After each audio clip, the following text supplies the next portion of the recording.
ભરૂચ અને ગ્રામ્ય વિસ્તારમાં જામ્યો છે વરસાદી માહોલ। બગદાણા મૂળ પર ખારી ધરાઈ, નાના જાદરમાં વરસાદ છે। કુંભળ ગામના ખેતરો પાણીથી તરબોળ છે। સેંદરડા ગામની નદીમાં પાણીની આવક થઈ છે। ભારે વરસાદ વરસતા નીચાણવાળા વિસ્તારોમાં પાણી ભરાયા। મુખ્ય માર્ગ પર પાણી ભરાતા વાહન ચાલકોને હાલાકી ભોગવવાનો વારો આવ્યો।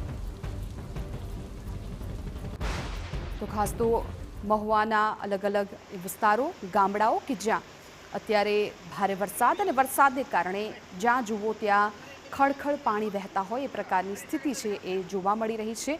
સૌથી વધારે ભયજનક સ્થિતિ નીચાણવાળા વિસ્તારોની કહી શકાય, કેમ કે જે પ્રકારે અવિરત વરસાદ વરસી રહ્યો છે નીચાણવાળા વિસ્તારોને થોડી મુશ્કેલીનો સામનો કરવો પડી શકે છે અને જે રાહદારીઓ છે તેમને પણ અત્યારે મુશ્કેલીનો સામનો કરવો પડી શકે છે। એક તરફ આ ખેતરના દ્રશ્યો જુઓ કે જ્યાં પણ વરસાદી પાણી છે ભરાઈ ગયા છે, બીજી તરફ શહેરના દ્રશ્યો જુઓ, બજારોના દ્રશ્યો જુઓ કે જ્યાં પણ વરસાદી પાણી છે એ ભરાઈ ગયા છે। નદી નાળાઓ છલકાયા છે।